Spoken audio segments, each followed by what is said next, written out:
I'd been working the night shift at the gas station for about 3 months when the lights first appeared. It was a quiet, solitary job, perfect for someone who preferred avoiding people. The station sat at the edge of a dense forest, the kind of place that felt like it existed in its own little pocket of the world. It started on a Tuesday. The first thing I noticed was the hum. The fluorescent lights inside the station always had a faint buzz, but this was different. It was deeper, more resonant, like it was coming from beneath the ground. I stepped outside to check the pumps. The air felt strange, thicker than usual, like it was charged with static. That's when I saw them, small orbs of light hovering just beyond the tree line. They flickered faintly like fireflies, but they weren't natural. They moved with purpose, weaving through the trees in a way that made my stomach churn. At first, I thought it was just some kind of trick, maybe kids playing with drones or flashlights. But the longer I watched, the more I realized these lights weren't being controlled. They seemed alive, almost curious. The lot was empty, so I decided to ignore them and head back inside. I didn't want to admit it, but the sight of those lights made me uneasy. Around 2 a.m., a car pulled in. A beat-up sedan with rusted edges. The driver didn't get out right away. I waited behind the counter, expecting them to step inside, but they just sat there, headlights off, the engine quietly idling. After 5 minutes, the driver's door opened and a woman stepped out. She looked wrong.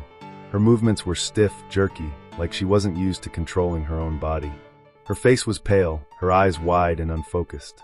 She walked up to the door, but didn't come in. "Do you see them?" she asked, her voice a trembling whisper. "See what?" I asked, though I already knew. "The lights," she said. Her eyes darted to the forest, and I followed her gaze. The orbs had moved closer, hovering just at the edge of the lot now. "They're always watching," she continued. "Once you notice them, they don't go away." Before I could respond, she turned and walked back to her car. She didn't pump any gas, didn't even look back. She just drove off, her taillights disappearing into the dark. For the rest of the night, the lights stayed at the edge of the lot. I locked the doors and tried to focus on cleaning, but I couldn't shake the feeling that I was being watched. The next night, they came back. This time, they were closer. They hovered near pump 4, flickering faintly, casting long, unnatural shadows across the asphalt. I grabbed my phone to take a picture, but when I pointed the camera at them, the screen went black. No matter what I tried, I couldn't capture them. At 3 a.m., the power went out. The station was plunged into darkness, and the hum, the deep, resonant hum, grew louder. I grabbed a flashlight and stepped outside. The lights were gone, but the air felt heavier, colder. Then I heard it, a faint whisper, coming from the direction of the forest. It wasn't words exactly, more like a melody, high-pitched and haunting. Against my better judgment, I stepped toward the tree line. The lights reappeared, swirling and pulsing in a strange rhythm. They seemed to be calling me. I stopped just short of the trees, my flashlight trembling in my hand. The whispering grew louder, more insistent, and for a moment, I felt like I was being pulled forward. My feet inched closer, though I wasn't moving them. Then a car horn blared, snapping me out of it. I turned to see a truck pulling into the lot, its headlights cutting through the darkness. When I looked back at the forest, the lights were gone. The driver of the truck, a grizzled man in his late 50s, stepped out and frowned at me. "You were about to go in there, weren't you?" "What?" I asked, still shaken. "The lights," he said. "They always come back. They want you to follow them. Don't ever do it." He didn't say anything else, just filled up his tank and drove off. I quit the next day. But even now, miles away from that gas station, I still see them sometimes. Little orbs of light, hovering just at the edge of my vision, flickering faintly in the dark. And every time I hear that hum, I feel the pull again. I don't think they'll ever stop watching.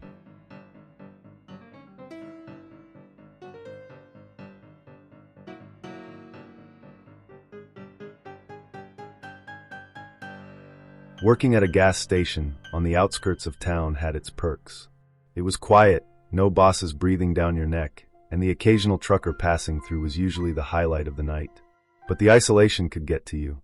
The silence wasn't comforting, it was heavy, pressing, like the air was holding its breath. It was a little after 2 a.m. when I heard the crunch of tires on the gravel outside. A car had pulled up to pump 2, an old sedan that looked like it had been dragged out of a junkyard. The headlights were dim, one flickering faintly, and the engine rattled loudly before it sputtered off. The driver didn't get out immediately. I watched from behind the counter, expecting them to come inside or at least start fueling. Instead, they sat there, the outline of a figure barely visible through the cracked windshield. 5 minutes passed. Then 10. The car stayed still, engine dead, no movement. I tapped my fingers nervously on the counter, debating whether to go out there. Finally, the door creaked open, and a man stepped out.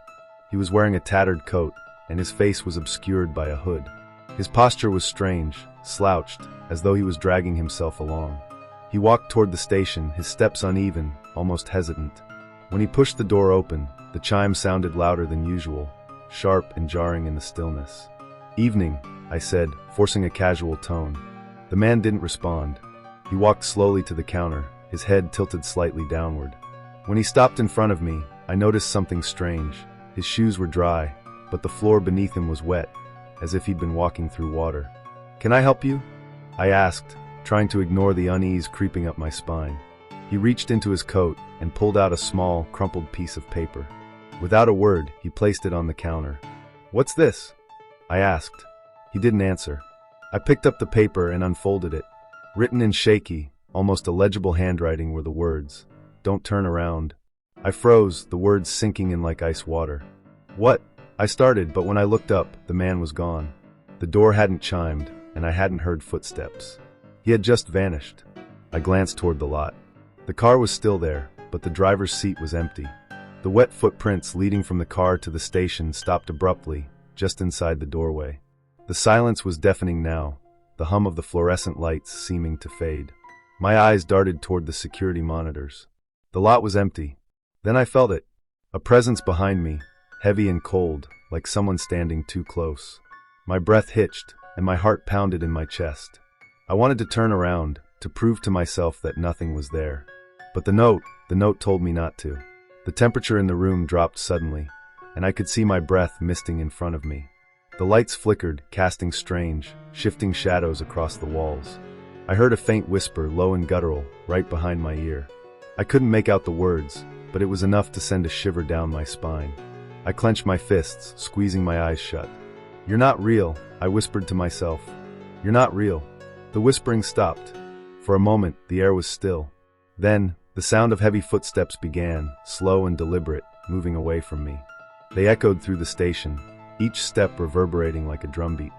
When I finally opened my eyes, the note on the counter was gone. The car outside had vanished too, leaving no tire tracks in the gravel. I didn't finish my shift. I locked the doors and left without even clocking out. As I drove home, I glanced in my rearview mirror, half expecting to see the man sitting in my back seat. I never went back to that station, but sometimes late at night, I think I hear footsteps in the hallway outside my bedroom. And every time I feel that cold, heavy presence, I remember the words on the note. "Don't turn around."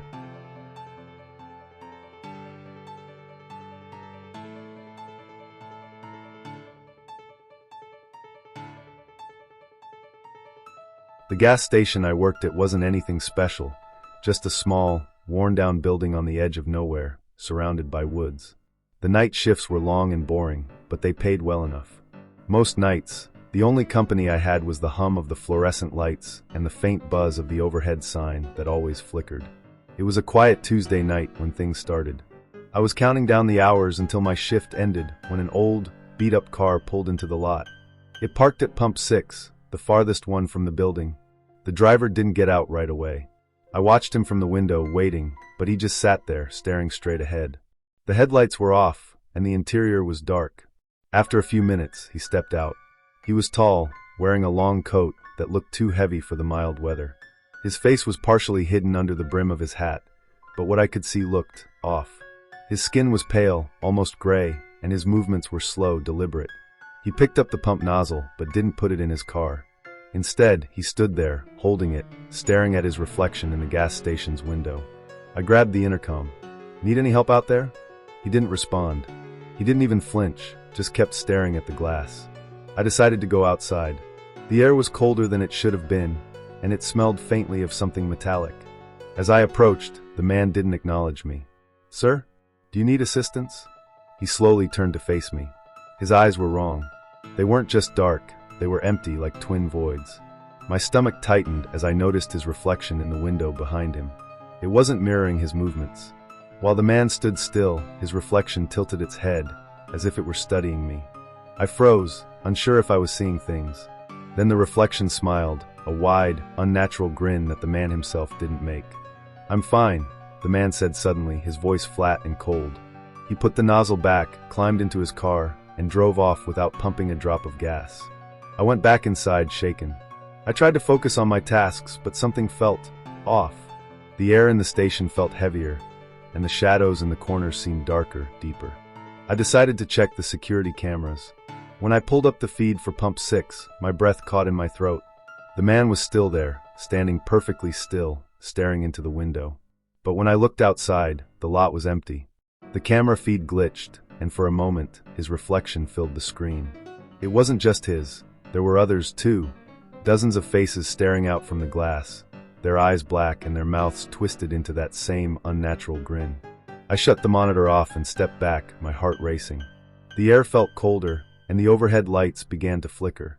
Then the door chime rang. I turned, expecting to see a customer, but no one was there. The door was slightly ajar, swinging gently. Outside, I saw movement near Pump 6. This time, it wasn't just one person. There were several figures standing there, all facing the window. Their reflections were clearer than they should have been, moving in ways the figures weren't. One waved at me, slow and deliberate, though the person outside stood perfectly still. I backed away from the door, grabbing my phone to call the manager. Before I could dial, the lights went out, plunging the station into darkness. For a moment, there was nothing but silence. Then I heard it, a faint tapping sound like fingers against glass. It came from the front window. When the emergency lights flickered on, I saw them. The reflections were inside now, their distorted faces pressed against the glass. Their eyes locked onto mine, and their mouths moved silently, forming words I couldn't hear but somehow understood. "Let us in," they whispered in my mind. I bolted to the back room and locked the door, my hands trembling. The tapping continued, growing louder, more insistent. I don't remember how long I stayed there, but eventually the noise stopped. When I finally gathered the courage to look outside, the lot was empty, and the first rays of dawn were breaking over the horizon. I quit that morning, leaving my keys and a hastily written note for the manager. I didn't explain why. I didn't think he'd believe me. But every so often, I dream about Pump 6. In my dreams, I'm back at the station, staring into the window. And in the glass, I see myself, grinning unnaturally, waiting for someone to let me out.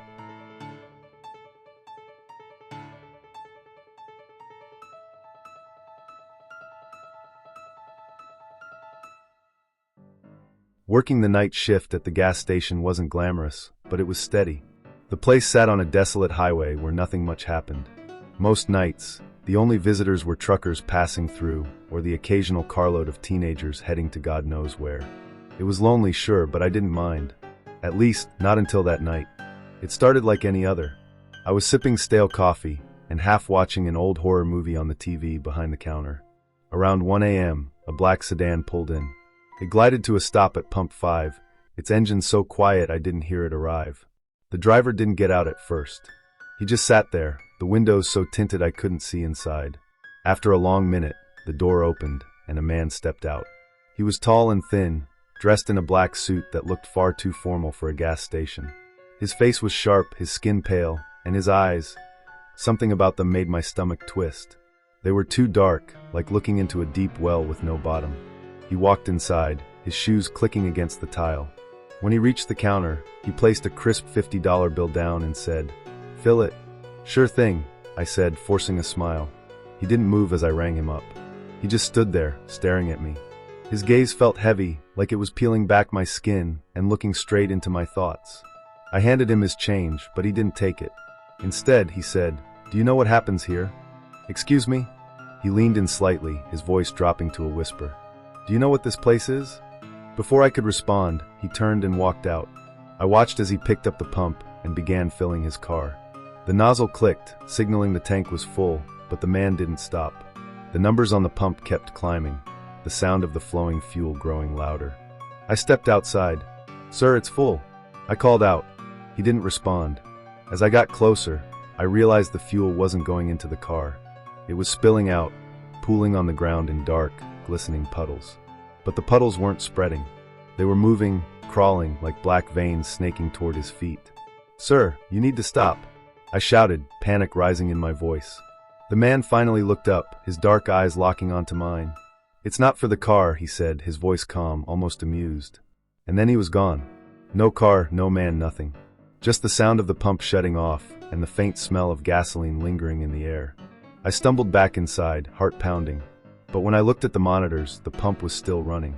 The numbers were climbing faster now, impossibly fast. $1,000. $10,000. $100,000.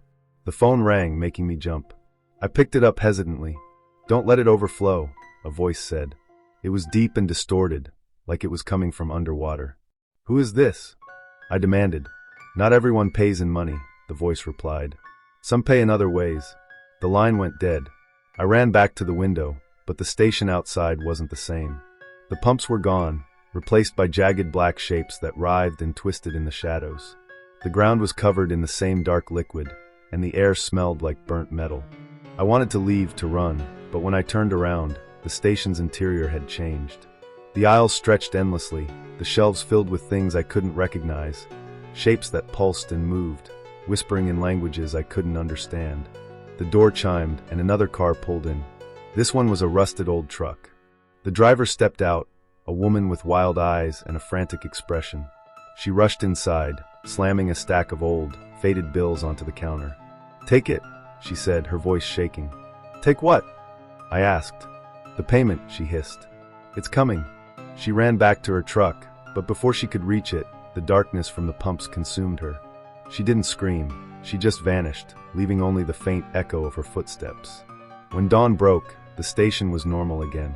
The pumps were back, the air was still, and the endless aisles had returned to their regular size.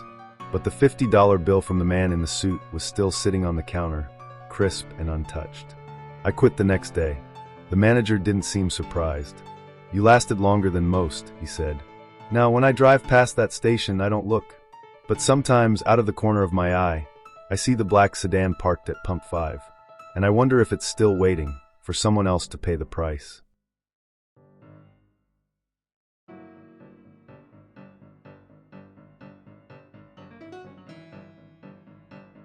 I started working at the gas station because I needed cash, and they didn't ask too many questions. It was the kind of place people forgot about, a lone stop on a deserted stretch of road. The manager warned me the night shift could get weird, but I brushed it off. I figured he meant drunks or late-night wanderers. It was quiet for the first few hours. I spent my time restocking shelves and flipping through a battered magazine someone had left behind. Around midnight, the first customer showed up. The car was ancient, one of those boxy sedans from the 70s, but it looked pristine, like it had just rolled off the assembly line. The driver, a man in a gray suit, stepped out slowly. He didn't come inside. Instead, he went straight to Pump 3. I watched him through the window. He didn't put the nozzle into his car. He just stood there, one hand on the pump, staring at the numbers as they spun. I waited, expecting him to finish and come in to pay, but he never did. After 10 minutes, I stepped outside. "Hey, you need help?" The man turned his head toward me, but his body stayed perfectly still. His face was pale, almost too pale, and his eyes seemed wrong. They didn't reflect the light, they absorbed it. "No help needed," he said flatly. His voice was monotone, mechanical, like he was reading from a script. I nodded awkwardly and went back inside. 30 minutes later, he was still there. The pump kept running, the numbers climbing higher and higher. I glanced at the security monitor, but the feed for Pump 3 was glitching, the image distorted and flickering.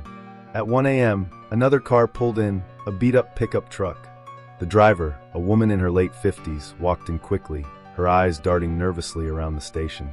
"Is that guy still out there?" she asked, her voice trembling. "Yeah," I said. "Why?" She shook her head, muttering something under her breath. Then she grabbed a pack of cigarettes and practically threw the cash at me. "Don't watch him for too long," she said before hurrying back to her truck. Her words sent a chill through me. I glanced outside again. The man hadn't moved, but now his head was tilted slightly upward, as if he was staring directly at the station. I tried to focus on cleaning, but I couldn't shake the feeling that something was off. I checked the monitors again. The feed for Pump 3 was clearer now, and that's when I noticed something I hadn't seen before. His car wasn't casting a shadow. At 2 a.m., the power flickered and the lights dimmed. The hum of the pumps grew louder, almost deafening. I looked outside, and the man was gone. His car was gone too, but Pump 3 was still running. The numbers on the screen were impossibly high, like it had been dispensing fuel for days. I stepped outside to shut it off, but the closer I got, the heavier the air felt. It smelled like burning rubber and metal, and the ground beneath pump 3 felt warm. When I grabbed the nozzle, the numbers stopped spinning, but the pump hissed, almost like it was alive. Back inside, the phone rang. I nearly jumped out of my skin. "Don't let it stop," a voice said on the other end. It was distorted, crackling with static. "It needs the fuel. Who is this?" I asked, but the line went dead. For the rest of the night, the station felt wrong. The walls seemed closer, the lights dimmer. And the air felt like it was pressing down on me. At 4 a.m., another car pulled up, an old RV that looked like it hadn't moved in years. The driver, a man with deep-set eyes and a gaunt face, got out and walked to pump 3. Without hesitation, he grabbed the nozzle and started pumping. I didn't stop him. I didn't say a word. By dawn, everything was normal again. The pump was off, the lot was empty, and the oppressive feeling had lifted. But when the manager showed up, he gave me a knowing look. "Pump 3, he asked. I nodded. "It always finds someone," he said simply, then walked into the back office. I quit that day, but I still think about the man in the gray suit and the RV driver. I think about the pump that never runs out of fuel, and the feeling that something much older and hungrier than us lurks in places we've forgotten.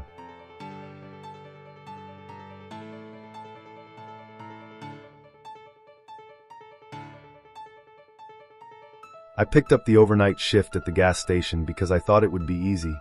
Few customers, quiet hours, just me and my thoughts. It was a dull, old station on Route 11, surrounded by fields and nothingness. From the outside, it seemed like the perfect place to be left alone.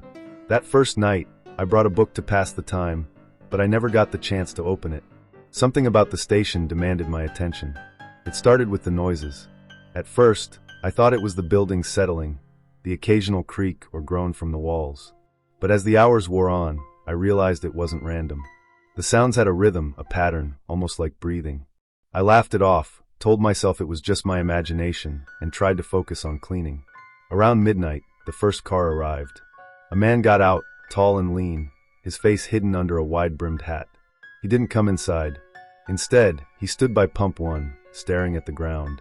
The pump handle wasn't in his hand, and his car didn't look like it needed gas. I waited for him to come in, but he just stood there. Eventually, I grabbed my coat and stepped outside. "Hey, you need help?" I called out. The man didn't move. As I got closer, I realized he wasn't staring at the ground. He was staring at the reflection of the station in the car's window. And in the reflection, the station looked wrong. The lights were brighter, the shadows darker, and there were figures moving inside, figures that weren't me. When I looked away from the glass and back to the man, he was gone. I ran back inside and locked the door. My hands were shaking as I tried to convince myself it was just a trick of the light. The monitors in the back room were my next destination. I needed to see if anyone else was lurking around. The feeds from the cameras looked normal at first, but when I switched to the one facing the pumps, I froze. Pump 1 was empty, but the shadow of the man was still there, perfectly outlined on the pavement. At 1:30 a.m., things got worse. The building itself seemed alive. The fluorescent lights flickered in time with the breathing sounds, and the walls began to creak as if they were expanding and contracting.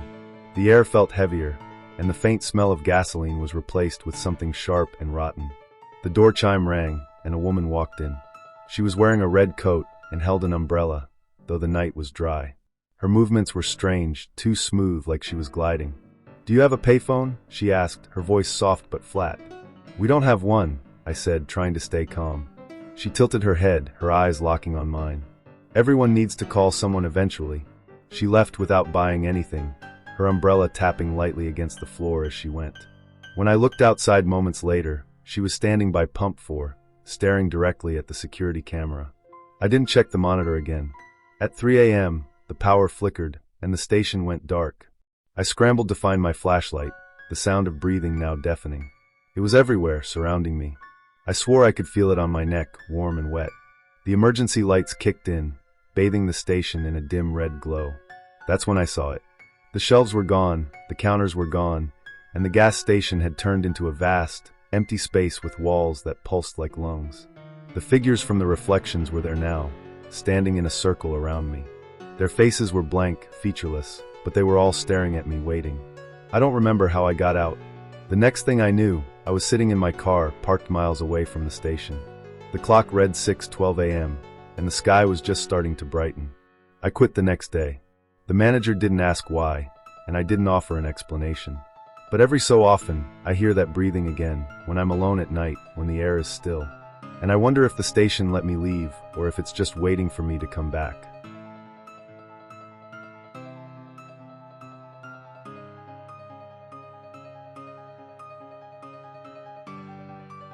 The gas station at the edge of Route 19 wasn't supposed to be anything special. It was a relic of an older time, with peeling paint and a broken sign that flickered faintly in the darkness. I took the night shift because it paid a little extra, and I figured I could just zone out until morning. But that place, it wasn't like other jobs. My first night started normally enough. A few truckers stopped in for coffee. A couple of teenagers came by to grab snacks.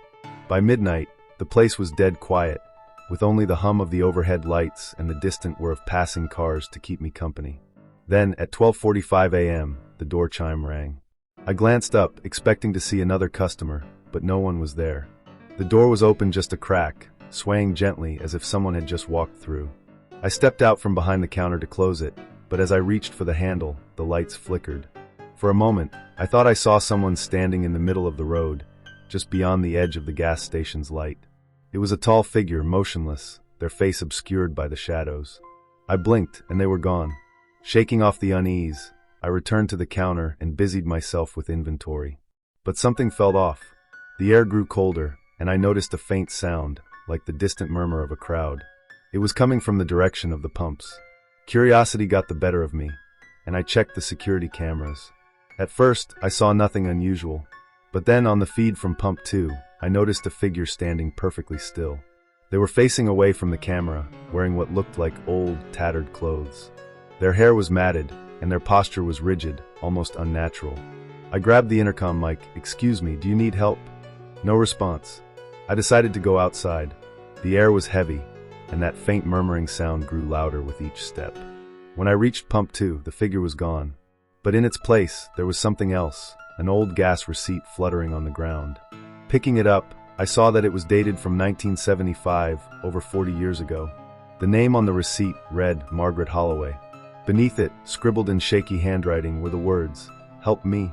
I went back inside, locking the doors behind me.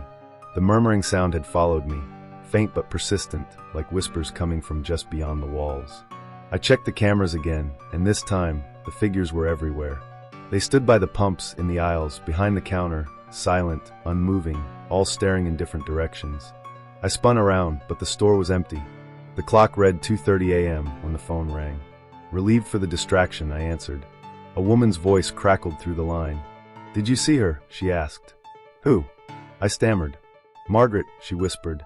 "She's been waiting for years. Don't let her in." The line went dead. As the hours dragged on, the gas station seemed to shift. The aisles felt longer, the lights dimmer. The murmurs became louder, forming incoherent words. I stayed behind the counter, clutching a flashlight like a lifeline. At 4 a.m., the door chime rang again. This time, a woman walked in. She looked disheveled, her clothes soaked as if she'd been standing in the rain, though it hadn't rained in days.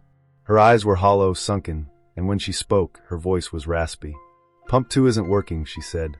I didn't move. I didn't speak. She repeated herself, louder this time. "Pump 2. Help me." Her voice echoed unnaturally, overlapping itself. When I finally managed to look at her closely, I noticed her hands. They were wet, dripping some dark liquid onto the floor. I don't remember much after that. I must have blacked out because the next thing I knew, it was daylight. The gas station was empty, and the clock read 6:05 a.m. I quit that morning without explanation. But sometimes, when I drive past the station late at night, I see her standing by Pump 2, her figure illuminated in the flickering light, waiting for someone to help her finish her last transaction.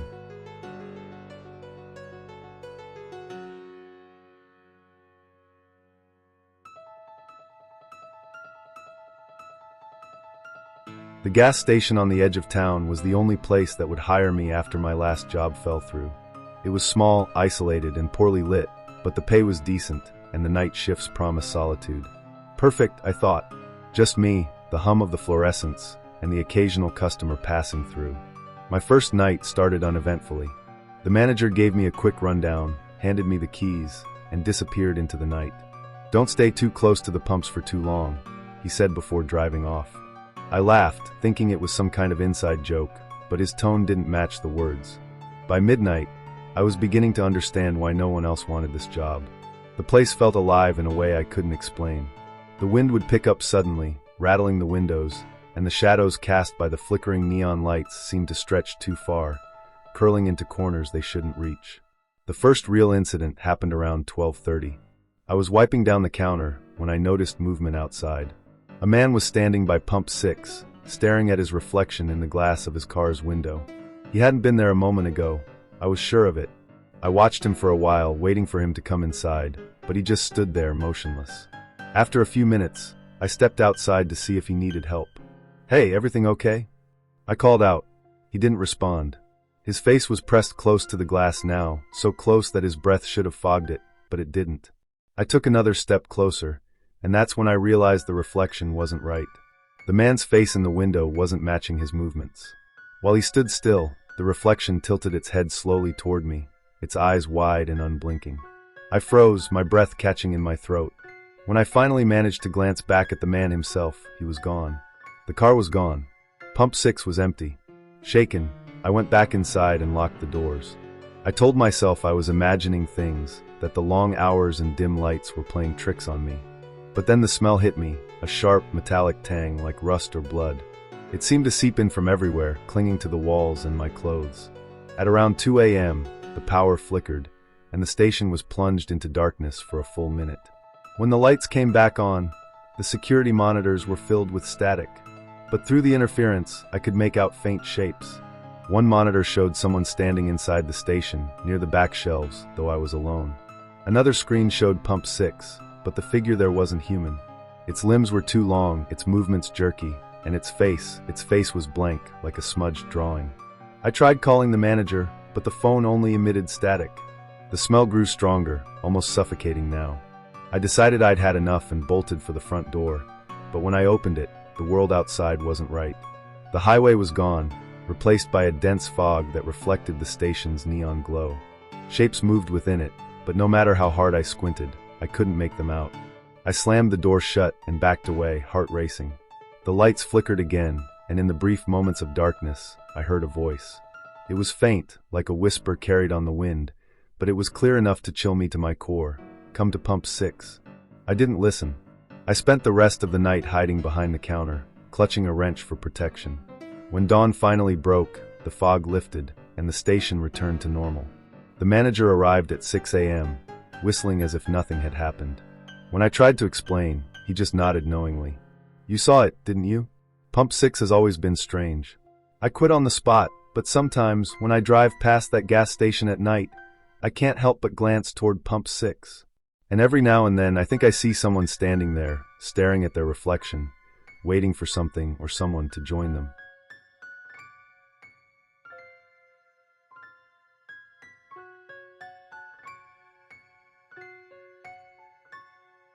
The job wasn't supposed to be complicated, just an overnight shift at the gas station on Highway 22.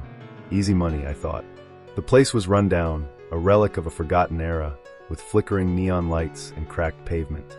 My first night felt like any other job, quiet, boring, and eerily lonely. But something felt off, though I couldn't pinpoint what. The first strange thing happened just past midnight. I was sweeping near the pumps when I heard footsteps behind me. Turning quickly, I saw no one. The highway was empty, stretching into the darkness on either side. The only sound was the faint hum of the fluorescent lights. I shrugged it off, blaming my nerves. An hour later, I noticed something odd on the security cameras. Pump 4 kept activating itself, the handle jerking slightly, as if someone was gripping it. I watched for several minutes, but no one was there. Annoyed, I grabbed my jacket and stepped outside to check. The pump was freezing to the touch, far colder than the air around me.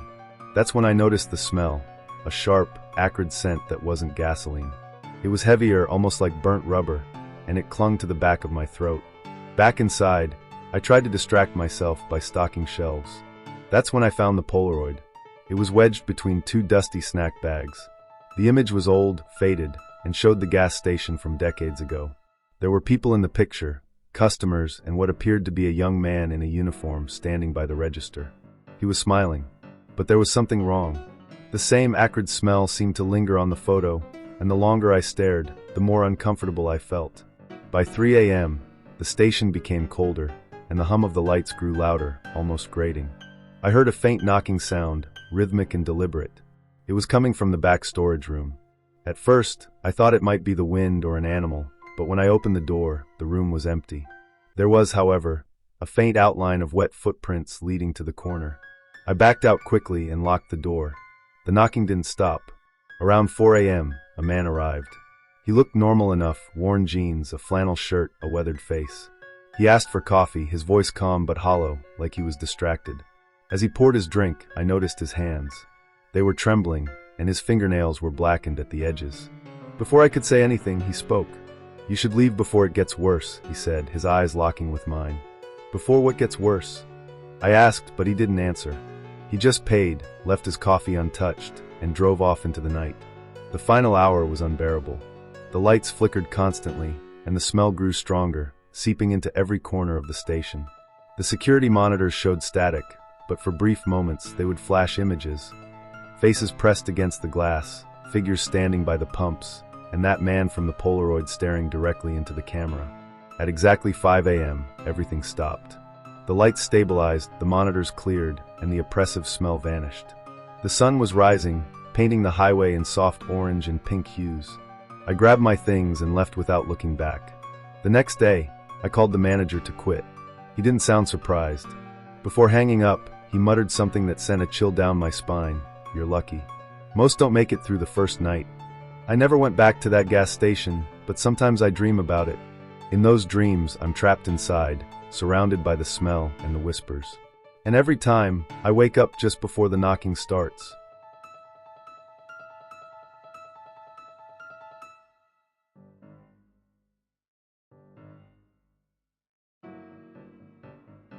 It was just another uneventful night when my phone buzzed. The gas station down Route 47 needed someone to cover the graveyard shift. I wasn't thrilled, but I needed the extra cash. The place was notorious for its eerie vibe, but I brushed it off as small-town gossip. How bad can it be? I muttered to myself as I grabbed my keys and headed out. The station was as lonely as I had imagined, a small beacon of light in the endless darkness of the highway. The air smelled faintly of gasoline, and something else, something metallic. The manager, a jittery man in his 50s, handed me the keys and left in a hurry. "Lock the doors after midnight. You'll understand why," he said cryptically. I didn't ask questions. The first couple of hours were dull, save for the occasional trucker stopping to refuel. But then, around 1 a.m., a woman walked in. Her clothes were outdated, like she'd stepped out of the 80s, and her eyes never quite met mine. She asked for a pack of gum, paid with a dusty, faded bill, and left without saying another word. When I glanced at the bill later, it was dated 1984. By 2 a.m., the place was empty. That's when the lights started flickering. At first, I thought it was just an electrical issue, but then I noticed a pattern. Every time the lights dimmed, I heard faint whispers, just low enough to make me question if they were real. I noticed him through the security monitors, a man standing at pump 3. He wasn't moving, just staring at the store. I waved through the window, but he didn't react. I grabbed the mic and asked if he needed help, but he didn't respond. When I finally worked up the nerve to step outside, he was gone. I'd always assumed the storage room was the only back area, but while searching for supplies, I noticed a door I hadn't seen before. It was partially hidden behind shelves and padlocked shut. Curiosity got the better of me, and I searched the drawers for a key. I found one labeled, "Do Not Open," in bold letters. The key fit perfectly, and the door creaked open to reveal a set of stairs descending into darkness. My flashlight barely pierced the gloom as I stepped down. The air grew colder with every step, and I could swear I heard breathing. At the bottom was a room filled with old photographs and newspapers, all featuring the gas station. The unsettling part? The photos showed people I'd seen earlier that night, the woman, the man at pump 3, but they were decades old. I rushed back upstairs, locking the basement door behind me. The station's phone rang, startling me. When I picked up, there was silence, followed by a faint whisper, "You shouldn't have gone down there." I slammed the receiver down and grabbed my things, ready to leave. As I reached the front door, I saw them, figures standing just outside, barely illuminated by the station's neon lights. The woman, the man, and others I hadn't noticed earlier. They didn't move, didn't speak. They just watched. My chest tightened as I realized I was trapped. I spent the rest of the night huddled behind the counter, clutching a wrench for protection. When dawn finally broke, the figures vanished and the oppressive atmosphere lifted. I bolted out of the station and vowed never to return. Later that day, I looked up the station online. Buried in old articles was a chilling story. In 1984, a gas station employee and several customers disappeared during a mysterious incident. Their bodies were never found. To this day, I wonder, was I just another name waiting to be added to that list? Or did something, or someone decide to let me go? The thought haunts me still.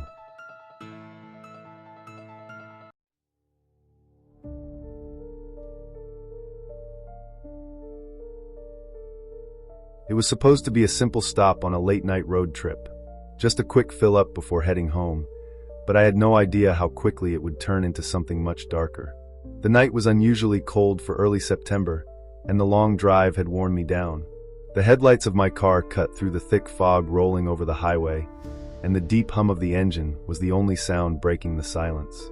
My phone had died hours ago, and my GPS was useless out here in the middle of nowhere.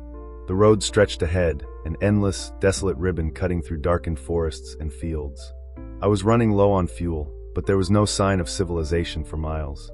Just when I thought I might run out, I spotted a dim light in the distance. A gas station. Its flickering neon sign glowed weakly through the fog, the word fuel barely visible. It was an odd name, but I didn't care. I just needed to get some gas and be on my way. As I neared the station, I couldn't shake the feeling that something was off. The lights above the pumps flickered erratically, casting long, spindly shadows across the cracked asphalt. The place looked run down, abandoned even. The building was old, with peeling paint and boarded-up windows, and there was only one pump. It seemed out of place, like it hadn't been touched in years. But my car was almost on empty, and I didn't want to risk not making it further down the road, so I pulled in, the gravel crunching under my tires. I stepped out of the car, my boots crunching against the cold, brittle ground. A slight breeze rustled the dry leaves scattered around the lot, but other than that, the place was unnervingly quiet. There were no other cars in sight, no people either. The whole area felt like it had been frozen in time. The station was in the middle of nowhere, and it was as if it had been stuck here, forgotten by the world. As I approached the pump, I felt a strange chill wash over me. My breath misted in the air despite the warm clothes I was wearing.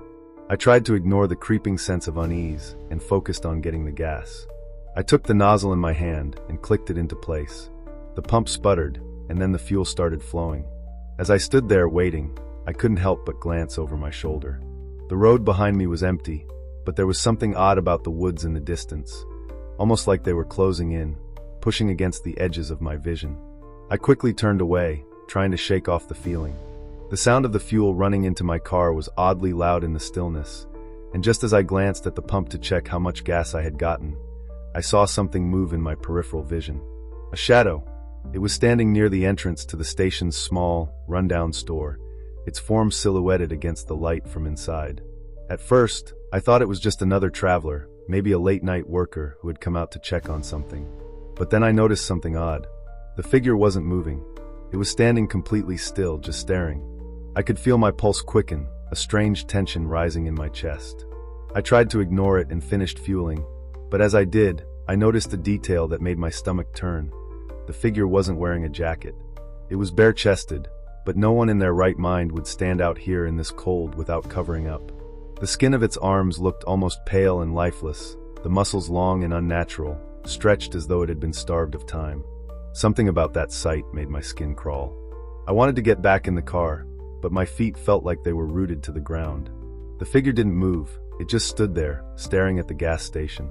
I tried to convince myself it was nothing more than a trick of the light or my tired eyes playing tricks, but then something made me look closer. The shadows around the figure didn't move with the wind. They shifted independently of it, stretching out and warping like they had a life of their own. That's when I realized the figure wasn't human.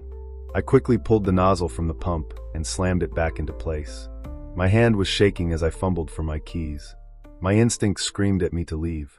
But when I turned to head back toward the car, I felt a heavy presence behind me, like something was standing just inches away. The air grew thick, suffocating even. I could feel its cold breath on the back of my neck. The voice came then, low, guttural, as though it had been waiting for me to notice.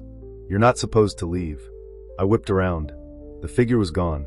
The world around me felt wrong, like the edges of reality had blurred. The gas station, the trees, even the fog seemed to stretch unnaturally, as if everything was being distorted, manipulated by some unseen force. I rushed back to my car, fumbling to unlock the door. My pulse hammered in my ears. As I slid into the seat and slammed the door shut, I glanced in the rearview mirror, my hands trembling on the steering wheel. And then, in the reflection, just behind the car, I saw it. The figure was standing right there, at the edge of the station, staring directly at me. But this time, it wasn't standing still. It was moving, slowly, dragging itself forward with an eerie, unnatural gait, its limbs bent at odd angles. The pale skin of its face was twisted, and its eyes glowed faintly white, the pupils pulsing as though they were alive. The moment I started the car and threw it into gear, the figure took a step closer. My foot slammed on the accelerator, and I tore out of there, not daring to look back. But I could feel it, the presence following me as I sped down the highway. The light from the gas station faded in my rearview mirror, but that feeling didn't fade. It lingered in the car with me, thick and suffocating, like I had carried something dark with me from that place.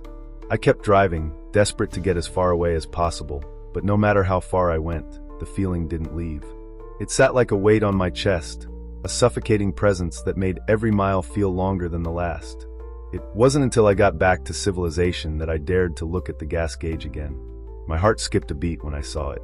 The tank was full, but I hadn't paid for a drop of fuel. I had never even gone inside the station. I don't know what I encountered at that station, whether it was a ghost, a demon, or something else entirely. But one thing is certain. I'll never stop at a gas station like that again. I drove through the night, my eyes bloodshot and wild, the faintest flicker of the gas station still haunting the corners of my mind. The shadowy figure with the pale skin, its glowing eyes, the unnatural stillness of its stare, it had all felt so real.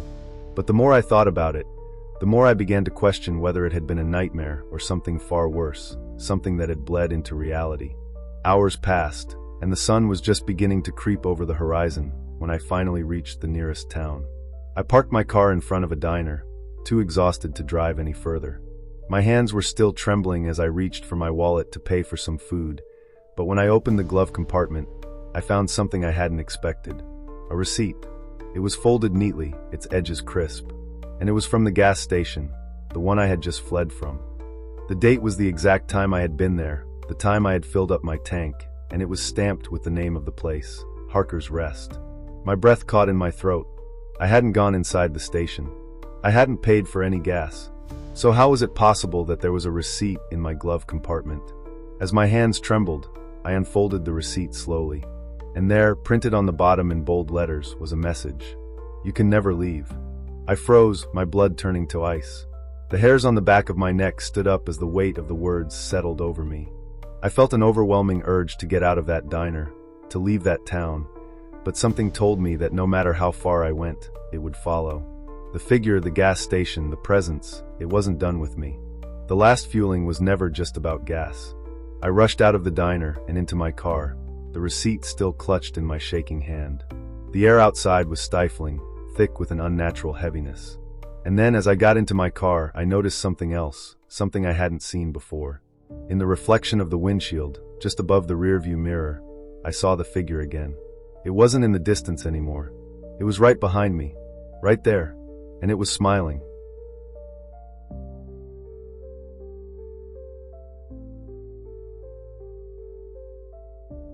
It was a late October evening when I found myself driving through a stretch of highway I had never been on before.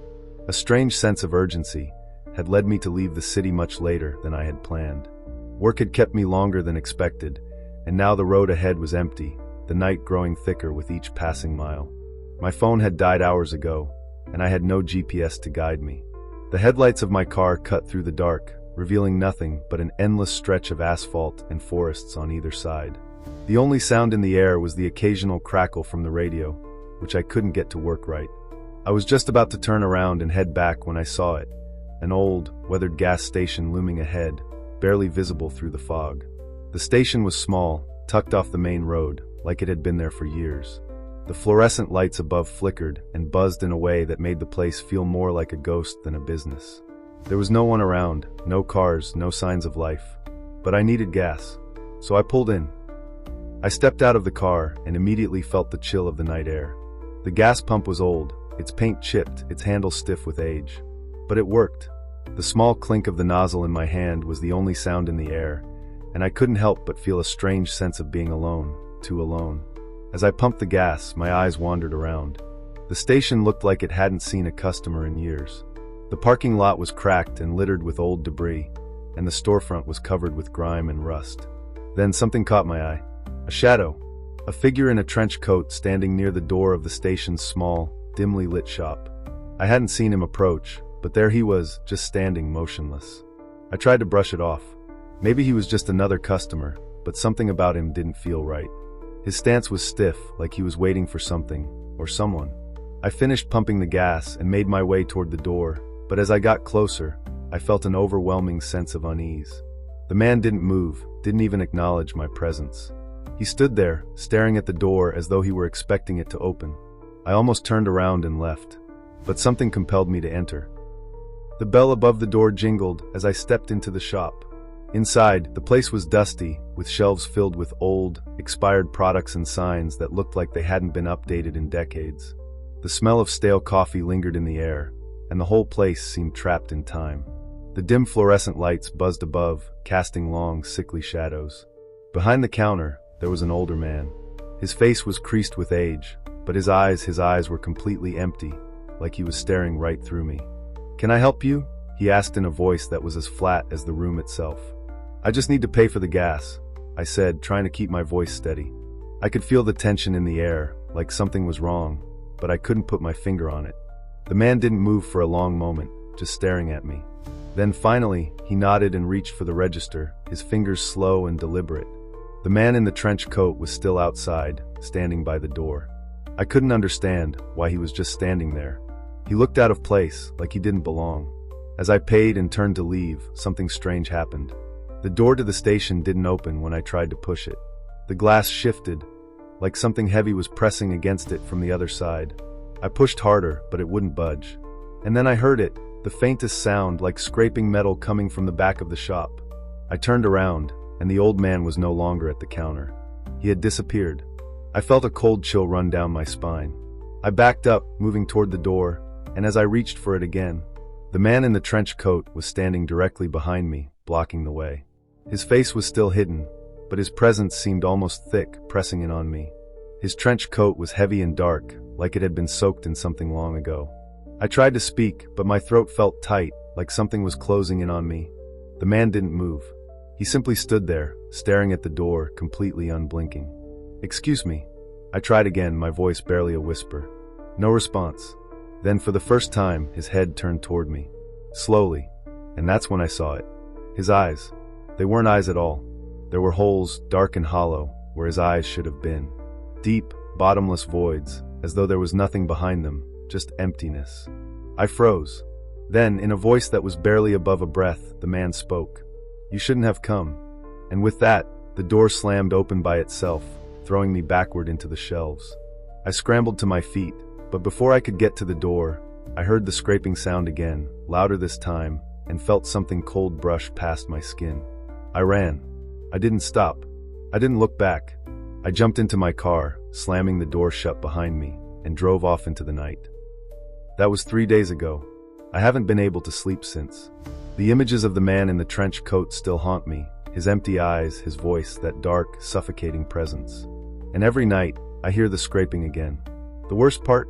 Every time I close my eyes, I feel something cold touch the back of my neck. Like someone or something is standing just behind me, waiting. And I know deep down that the next time I drive down that road, I will see him again.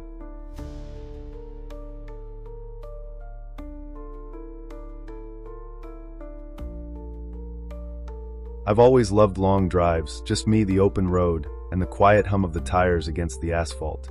It's a feeling of freedom, of being far away from the noise and rush of everyday life. But on that particular night, I would learn that sometimes freedom can cost more than you expect.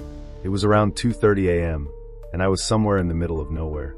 The sun had long since dipped behind the horizon, and the road stretched ahead in a long, empty line. My gas gauge was creeping toward empty, and I hadn't passed a town or gas station for what felt like hours. Then, as I rounded a bend in the road, I saw a flickering light in the distance. A gas station. I could feel the relief wash over me. I had been praying for something, anything, to appear. The station came into view, a small, rundown place with a single, buzzing fluorescent light above the pump. The sign read Joe's Gas, but it was so weathered that it looked like it had been there for decades. There was no one else in sight. I pulled up to the pump, turning off the engine, and stepped out into the night air. The ground around the station was cracked, weeds growing up between the asphalt. The building itself was worn down, windows boarded up in places, but the pump worked. The dim light flickered above me, casting strange, distorted shadows across the lot. I wasn't sure why, but something felt wrong. Still, I needed fuel, so I walked inside. The door creaked as I pushed it open. Inside, the air was thick with the smell of old grease, and something else I couldn't quite place. The counter was empty, no cashier in sight. The shelves were stacked with dusty cans of soda, expired snacks, and old newspapers that had yellowed with age. I noticed a small door in the back, an open door leading into what I assumed was the storage room. The strange thing was, I heard the faint sound of water dripping. It was a rhythmic, almost methodical sound coming from behind the door. It made the hairs on the back of my neck stand up. Still, I walked up to the counter, tapping the bell. The sound echoed in the quiet, but no one came. A few seconds later, I heard footsteps behind me, heavy, slow. I turned to find an old man standing there, his face hidden under a wide-brimmed hat. He wore a worn leather jacket that was too large for him, sleeves rolled up to reveal tattooed arms, and his eyes were hidden beneath the shadow of the hat. He didn't speak, just stared at me, his eyes glinting faintly in the dim light. I just need to pay for the gas, I said, a little uneasy. He nodded slowly, still silent, and reached for the register. His fingers were long, pale, almost unnaturally thin, and they moved with an odd, deliberate precision. As he rang up the price, his other hand slowly reached under the counter and pulled something out, a small black book. The cover was old, weathered, and as he opened it, I saw it was filled with pages of names, hundreds of them. Names scrawled in faded ink, some of the letters barely legible. "Who are these?" I asked, a sudden chill running through me. The man didn't answer. Instead, he just looked at the pages, his fingers brushing over the names like he was tracing something important. I was about to ask again when the door behind him slammed shut. I jumped, spinning around to find the storage room door completely closed now, the dripping sound replaced by an eerie silence. The man's eyes never left the book. I felt a wave of unease wash over me, my instincts screaming that something was very wrong here. And then, without warning, he closed the book and pushed it toward me. "Take it," he said in a low, gravelly voice. "Take what?" I asked, confusion making my throat tighten. "The book," he repeated, his voice suddenly much firmer. "Take it? You'll need it." I stood frozen, my mind racing. I didn't know what was going on, but I felt the heavy weight of something dark and wrong hanging in the air. Then a voice, a whisper, seemed to come from the back of the store, faint but unmistakable. "Help us." My heart skipped a beat. The words were inhuman, like they were being dragged through a thick, suffocating fog. The man at the counter didn't flinch. But I did. I turned slowly toward the door. I had to leave. But before I could reach for the door, the lights flickered violently. For a moment, the room was bathed in darkness, and I heard something that froze me to the spot, a low, guttural growl coming from the back. I turned around, panic flooding my chest. The door behind the man was now closed completely, too completely. Something was pressing against it, pushing, scratching, scraping against the wood. "Get out," the man rasped, his voice no longer calm but panicked. "Leave. Now." I didn't think twice. I ran. I bolted out the door, the sickening sound of something scraping behind me getting louder as I sprinted toward my car. The ground under my feet felt unnaturally soft, as though the earth itself was shifting, trying to swallow me whole. I didn't stop running until I was in my car, slamming the door shut, my hands trembling as I started the engine. I threw it into gear and sped away, the station fading into the darkness behind me. That was 4 days ago. I haven't been able to stop thinking about it. The gas station, the man, the book, the thing that was scratching against the door. Every night, I feel like I'm being watched, the shadows in my room flickering like something is standing just outside my window waiting. And last night, I heard the scraping again.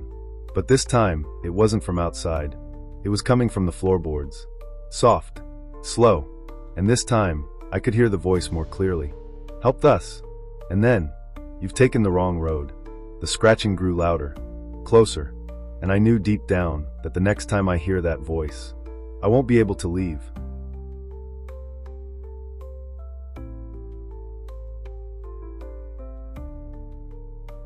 I was on my way home from a long business trip, taking the back roads to avoid the highway traffic. It was close to midnight, and the road ahead stretched into nothing but darkness and fog. That's when I saw it. A gas station, standing alone at the edge of the woods. The sign above flickered, barely readable through the grime covering the glass. Miller's Gas, open 24 hours. I was running low on fuel, and the next town was miles away. I didn't have a choice. I pulled into the lot. There was only one other car, an old rusted pickup that looked abandoned. The station itself was small and silent. No music playing, no sound of customers, just the dull hum of the buzzing lights above the pumps. Something about the place felt off, but I forced myself to shake it off and stepped inside. The moment I walked through the door, the smell hit me. Rot. It was faint but unmistakable, like something had died and had been sitting there for a long, long time. Behind the counter stood an old man, his wrinkled hands gripping the edge of the register. His eyes met mine immediately, and he didn't look away.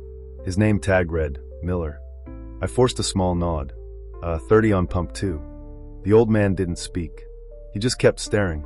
His hands tightened against the counter, his knuckles turning white. Then, finally, in a voice that sounded more like a warning than a greeting, he muttered, "You shouldn't be here." A cold shiver ran down my spine. I forced a nervous chuckle. "Yeah, well, I need gas." Miller's mouth pressed into a tight line. His sunken eyes flicked toward the back door, a heavy metal door, slightly ajar, leading into the storage room. I followed his gaze in.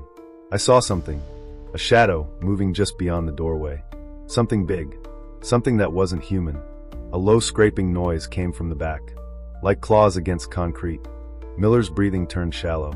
His lips barely moved as he whispered, "Don't move." A sound came from the back, a deep, guttural growl. My body tensed. I was suddenly very aware of how quiet the store was, how there were no other customers, no sound except for that thing moving behind the door. Then, the lights flickered. The growl turned into wet breathing, something large and heavy shifting in the shadows. I took an instinctive step back, and the thing moved fast, slamming into the metal door. The impact rattled the shelves, knocking down bags of chips and cans of soda. I jumped, heart hammering. Then for the first time I heard it speak. A voice that was wrong. Distorted. Hungry. I felt my stomach drop. Miller's face was like stone. He reached under the counter and pulled out a long, rusted chain, thick and heavy, like something used to hold back an animal. Then, in a voice barely above a whisper, he said, "You need to leave. Now." The thing behind the door scratched at it, the metal bending outward as if whatever was back there was stronger than it should be. I didn't need to be told twice. I bolted. Miller didn't try to stop me. He just gripped the chain tighter, his face set in grim determination. The last thing I heard as I ran out the door was the sound of the metal door giving way, and something huge stepping forward. I didn't look back. I jumped into my car, shoved the keys into the ignition and floored it. In my rearview mirror, I saw the gas station disappearing behind me. And then, just as I was about to turn the corner, I saw something else. A figure standing in the doorway. Too tall, too thin. Its limbs were wrong, stretched and bending in unnatural angles. Its mouth hung open, dark and gaping. And its eyes, they weren't eyes, just empty, black holes. And then, it grinned. That was 2 weeks ago. I checked the maps. There's no record of a Miller's Gas. No abandoned station on that road. Nothing. But every night, I wake up to the same sound. A low, scraping noise. Like claws against concrete. Like something trying to get out. And sometimes, just before I drift back into uneasy sleep, I hear a voice. Low. Guttural. Right outside my door. Hungry. I haven't slept in days. Not properly. Because every time I close my eyes, I hear it. That low, wet breathing. The scrape of claws on concrete. At first, I thought it was just in my head. A lingering nightmare, a trick of exhaustion. But then, the noises got louder. And last night, they changed. Now it's not just scraping. Now I hear something closer. Something outside my bedroom window. A slow, deliberate tapping. I don't look. I don't move. Because I know that if I do, I'll see it. That thing. Standing just beyond the glass, its mouth too wide, its arms too long, watching me with those empty, black pits where its eyes should be. Smiling. Today, I did something desperate. I drove back to the stretch of road where I had found Miller's gas. But there was nothing there. No gas station. No building. Just an empty lot, covered in dead grass. The pavement cracked like it hadn't been touched in decades. Like it had never existed. But then, as I turned to leave, I saw something in the dirt. Something small. Something rusted. I knelt down, my breath shallow, my fingers brushing against the cold metal. It was a chain. A thick, rusted length of chain. The same one Miller had been holding that night. And wrapped around it, half buried in the dirt, was a name tag. I picked it up with shaking hands, wiping away the grime. Miller. I dropped it immediately. My pulse thundered in my ears. My skin turned ice cold. Because at that exact moment, I felt breath against the back of my neck. And a voice, low, guttural, impossibly close, whispered, "Hungry." I don't remember running to my car. I don't remember how I got home. All I know is that I'm not alone anymore. Something followed me. Something hungry. And now, every night, just as I start to drift off, I feel it standing at the foot of my bed. Watching. Waiting. I keep my eyes shut. I don't move. Because last night, for the first time, it spoke again. And this time it laughed. Then it whispered, "No more chains. No more doors. I'm free."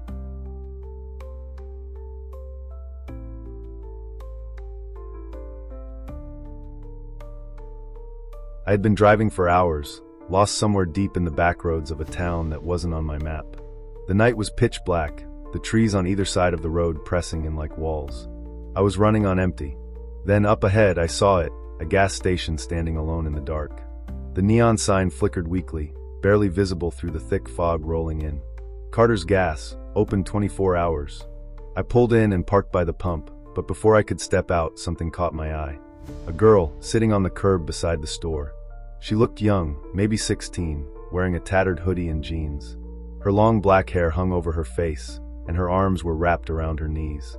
She was barefoot, and she wasn't moving. A strange feeling crept over me. Something about her wasn't right. I hesitated, my fingers gripping the steering wheel. Then, taking a breath, I stepped out of the car. The gas station was silent. No wind. No insects. The air felt wrong. I glanced toward the girl again. She still hadn't moved. "Hey," I called softly. "You okay?" She didn't answer. Her shoulders didn't even rise or fall, like she wasn't breathing. I felt the urge to just leave, but my gas tank was nearly empty. So keeping my eyes on her, I walked inside to pay. The cashier behind the counter barely looked up. He was middle-aged, his eyes dark and sunken, his uniform stained with something that looked too dark to be coffee. 30 on pump 1, I said, placing my card on the counter. The man didn't move. His gaze flicked past me, toward the glass doors, toward the girl outside. His face changed, his already pale skin going almost gray. "Did she talk to you?" he asked, his voice low. I blinked. "What?" "The girl." His fingers tightened around the edge of the counter. "Did she speak to you?" I turned, looking back through the glass doors. She was still there, still unmoving. "No," I muttered. The man exhaled, like I had just told him something important. Then, in a slow, shaking voice, he said, "You need to leave. Right now." A chill ran down my spine. "But my gas." "Forget the gas." His voice was sharp now, urgent. "Get in your car. Don't look at her. Don't speak to her. And whatever you do." His eyes locked onto mine. "Don't let her in." Something slammed against the glass. I jumped, spinning around. The girl was standing there now, right outside the doors. Her face was still hidden, hair hanging over it like a veil. But her hands were pressed against the glass, and her fingers were wrong. Too long. Too many joints. She started knocking. Soft at first. Tap. Tap. Tap. Then harder. Tap. Tap. Tap. I took a step back, my pulse hammering. "She's not real," the cashier whispered. "She's not a girl. She's not human." I turned back to him, my breath ragged. "Then what is she?" His face was grave. "She's a mistake. A shadow. A thing that should never have existed." The knocking stopped. I turned. She was gone. But then, a voice. Right behind me. Soft. Childlike. "Can I have a ride?" I felt my stomach drop. I didn't turn around. I couldn't. The cashier's voice came again, barely a whisper. "Don't answer her." I squeezed my eyes shut. The silence stretched. Then, after a moment, I heard bare feet walking away. Slow. Dragging. The bell above the door jingled softly. I forced myself to breathe. Then, gripping the counter to steady myself, I turned back toward the cashier. But he was gone. The store was empty, like no one had been there for years. I ran outside, my heart racing. My car was still there. The pump handle was back on its hook, even though I had never touched it. I didn't question it. I jumped in, locked the doors, and sped off into the night. That was 3 weeks ago. But every night since, I've woken up to a sound outside my bedroom window. Soft. Tap. Tap. Tap. And sometimes, just as I drift back into uneasy sleep, I hear a voice. A girl's voice. "Can I have a ride?" I tried to ignore it. For 3 weeks, I convinced myself it was my imagination. The knocking. The voice. The cold feeling that something was watching me.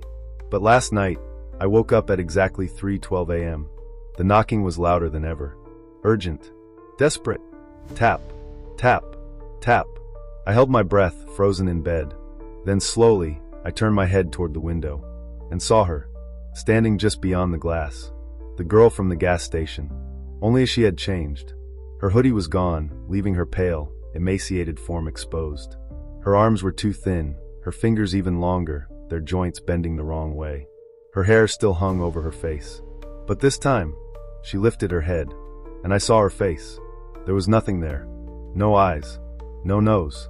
Just a mouth, stretched impossibly wide like a black hole. And then, she spoke. Her voice was inside my head, pressing against my skull like something crawling. "Can I come in?" I screamed. I don't remember grabbing my car keys. I don't remember running out of my house, fumbling into my car. All I know is that I was driving, tearing down the empty highway, desperate to get away. But no matter how far I went, my rearview mirror was never empty. She was there, standing on the side of the road, watching me. Now it's been 5 days. I haven't gone home. I've been sleeping in motels, never staying in one place for more than a night. But it doesn't matter. She's always there. On street corners, in parking lots, outside my window. And last night, in the middle of nowhere, I stopped at another gas station. A different one. It was full of people, real people. Bright lights. A man at the counter. I thought I was safe, until I walked inside, and the cashier's face turned white. His eyes flicked toward the door behind me, and then he whispered something. Something I'll never forget. "God help you," he said. "She picked you." I ran. I don't know how much longer I have. I don't think I can run forever. Because every night, no matter where I am, at exactly 3:12 a.m., I hear it. Soft. Insistent. Tap. Tap. Tap. And a voice pressed against my mind like a hand gripping my skull. "Can I come in?"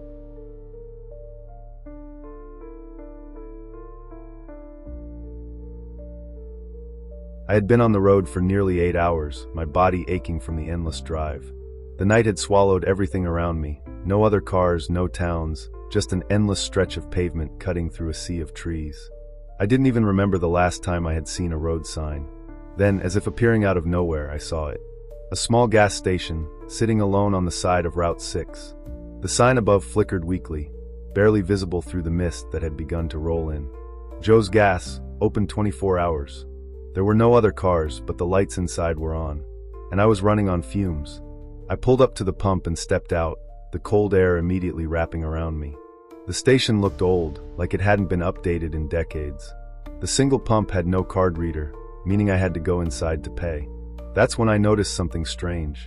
There was a car parked around the side of the building, an old blue sedan covered in dirt. But the windows were fogged over, and something about it made my skin prickle. I shook it off and headed inside. A small bell jingled as I stepped through the door. The store was dimly lit, filled with the smell of stale coffee and something else, something rotten. Behind the counter stood an old man, his face gaunt, his sunken eyes locked onto me the second I walked in. His name tag read Joe. I gave him a small nod and reached for my wallet. 30 on pump 1, I muttered. Joe didn't respond. He just stared at me. His eyes were too wide, his pupils like black pits. Then, without blinking, he whispered, "You're not supposed to be here." My stomach dropped. "What?" Joe's bony fingers curled against the counter. His voice was flat, almost mechanical. "You should leave. Now." I forced a nervous chuckle. "I just need gas, man." Joe didn't move. His expression didn't change. Then, slowly, he lifted one shaking hand and pointed toward the window. I followed his gaze and froze. The blue sedan was gone. But I never heard it start, never saw it move. And then, a figure stood at the edge of the parking lot. Tall, motionless. Its face was mine. Every detail was exact, down to the clothes I was wearing. I stumbled back, my heart hammering. Joe's voice came again, low and trembling. "You need to leave." "But, it won't let you." I turned to run for the door, but the lights cut out. Everything plunged into total darkness. Then came the sound, a wet, dragging noise, and breathing, right next to me. I don't remember how I got out. I don't remember running to my car. All I know is that I was suddenly driving, my foot slammed on the gas, the station vanishing in my rearview mirror. I kept going until I saw the first sign of civilization, until I reached a real gas station, filled with normal people and the comforting hum of life. I stopped, shaking, and stepped out of the car. That's when I noticed it. On my passenger seat, where there had been nothing before, a set of car keys. Attached to them was a faded blue keychain, like it had come from an old sedan, and written on the tag, Joe's Gas, Route 6. Even though when I checked later, Route 6 didn't have a gas station. I stared at the blue keychain sitting on my passenger seat, my breath shallow, my fingers shaking. It wasn't mine. I had never seen it before, and yet, there it was. My mind raced, trying to make sense of what had happened back at Joe's Gas. The old man, the thing outside that had worn my face, the missing sedan, and now this. I grabbed my phone and searched for Joe's Gas, Route 6. Nothing. No record of a gas station. No mention of it anywhere online. But I had been there, hadn't I? A sharp knock on my driver's side window made me jump. A gas station attendant stood outside, peering in at me with a concerned expression. "You okay, man?" he asked. I swallowed hard and forced myself to nod. "Why, yeah. Just a long drive." He nodded, but his eyes drifted toward my passenger seat, toward the keys. For a moment, his face darkened. He recognized them. "You should throw those away," he muttered. My heart stopped. "What?" The attendant's eyes flicked toward the lot behind me, like he was making sure we were alone. "I've seen those before," he whispered. "Twice. Once in '97. Again in 2012. Different people, same story. They stopped at a station that isn't there anymore. They left with those keys." He took a step closer. His voice dropped lower. "They were never the same after that." A cold wave of nausea rolled over me. What happened to them?" I asked, barely able to speak. The attendant looked at me for a long time before answering. "They disappeared," he said. "Both of them. Just gone. No one ever saw them again." I felt my hands grow cold. I turned slowly, back toward my passenger seat. The keys were gone. The keychain. The medal. Everything. But in their place, there was a folded piece of paper. I picked it up, my fingers trembling. It had 2 words scrawled on it in smeared ink. "See you." I stared at it, heart hammering, blood roaring in my ears. I turned back to the attendant, but he was already walking away, shaking his head, muttering something under his breath. I didn't ask anything else. I started my car. I drove. I never looked back. It's been 6 months, and every now and then I feel like I see it. A blue sedan, sitting in my rearview mirror. Far back, too far to make out the driver, but always there, always watching. And sometimes when I park at night, I hear a set of car keys jingling outside my window, even when I know I'm completely alone.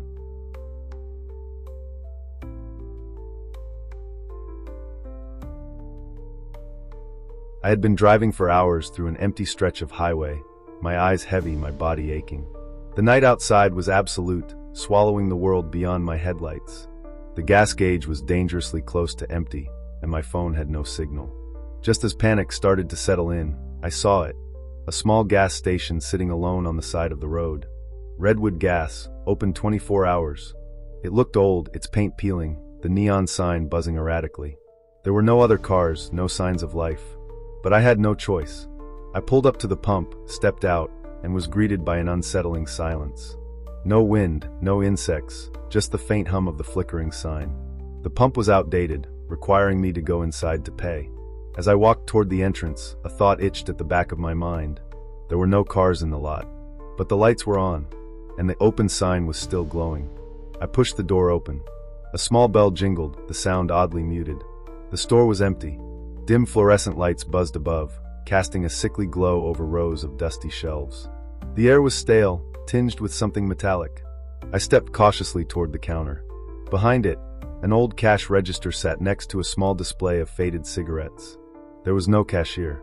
I rang the small bell on the counter. Ding. The sound echoed too loudly, as if the store were much bigger than it appeared. Then movement. A door behind the counter creaked open slightly. I leaned forward, expecting to see someone step out. But there was only darkness. Then a voice. Soft. Wrong. You're the last one. I froze. The voice was too close, as if someone were standing right behind me. I spun around. Nothing. The store was still empty. The exit door was gone. I staggered backward, my breath coming in short gasps. The shelves, the counter, the neon signs, they all looked older now, like they had been abandoned for decades. A soft tapping sound filled the room. I turned toward the dark doorway behind the counter, and saw fingers. Long, thin, twitching fingers curling around the edge of the doorframe. Slowly, a hand emerged, then an arm. The skin was pale, stretched too tight, the nails cracked and blackened. The rest of it followed. It was wrong. Too tall. Its limbs were too long, bending in ways that no human body should. Its face was featureless, except for a gaping, black hole where its mouth should be. I tried to run, but the aisle stretched, twisting, warping, turning into a maze that shouldn't exist. The thing moved toward me, its elongated arms reaching. You're the last one, it whispered again, but this time, the voice came from inside my own head. The store was collapsing around me, the shelves disintegrating into dust, the walls curling inward. I felt something grab my ankle. And then, darkness. I woke up, lying on the pavement outside my car. The gas station was gone. There was only an abandoned lot, overgrown with weeds, as if nothing had been built there in decades. But as I scrambled to my feet, my heart hammering, I saw something on my windshield. A receipt. It read, Redwood Gas, last customer served. And below that, a timestamp, 3:33 a.m., the exact time I had entered the store. And at the bottom, written in something dark and smeared, You're next. I stood there, gripping the receipt, my breath shallow, my mind struggling to make sense of what had happened. The lot where the gas station had stood was empty, completely untouched, as if it had never existed at all. No foundation, no broken pavement, just overgrown grass and weeds swaying in the still night air. But the receipt in my hands was real. Too real. The ink felt fresh. The paper was warm, as if something, had just printed it. I checked my phone. Still no signal. The clock read 3:34 a.m. I forced myself to move, to get into my car and drive. My gas tank, which should have been empty, was suddenly full. I didn't question it. I just started the engine and sped off, my hands white-knuckled on the wheel. As I drove, the road seemed different. The trees on either side of the highway were taller, their branches twisting toward the sky like skeletal fingers. The darkness felt thicker, swallowing my headlights faster than it should. And then, in my rearview mirror, I saw it. The gas station. It was back, standing in the distance, its neon sign flickering, its door slightly ajar. As if it had always been there. As if it was waiting. A shape moved in the window. Something tall. Something thin. And then the neon sign changed. The words shifted, flickering violently, before settling on a new message. See you again soon. My vision blurred. My chest tightened. I pressed the gas pedal to the floor, pushing the car faster, desperate to get away. But the road ahead never changed. No exits. No landmarks. Just endless highway. And in the mirror, the gas station was still there. No matter how far I drove, no matter how fast, it was always right behind me. I was never going to escape. I was still inside. I had never left.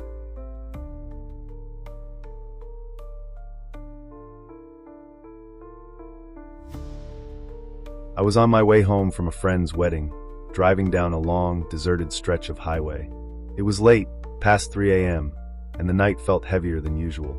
The moon was hidden behind thick clouds, and the road ahead seemed endless, swallowed by the dark. I hadn't seen another car in miles, and the eerie silence inside my vehicle only made my exhaustion worse. My gas gauge was dangerously low. That's when I spotted it, a small, rundown gas station on the side of the road. The sign above it flickered weakly. Miller's Gas, open 24 hours. I pulled up next to the pump and got out. The place looked ancient, like it had been built decades ago and left to rot. The windows were caked with grime, and the lone overhead light buzzed and flickered. A wave of unease washed over me. There was no one outside. No other cars. Just the station, standing alone in the dark. I reached for the gas pump, but there was no card reader. No modern tech at all. Just a rusted, coin-operated system that looked like it hadn't been used in years. Annoyed, I sighed and headed inside to pay. The inside was even worse. The air smelled stale, like dust, sweat, and something faintly metallic. The shelves were nearly empty, just a few faded candy bars and expired sodas. A fly buzzed lazily around a flickering fluorescent light. And then I saw him, the attendant. He stood behind the counter, completely still. He was tall, gaunt, his skin stretched too tightly over his face.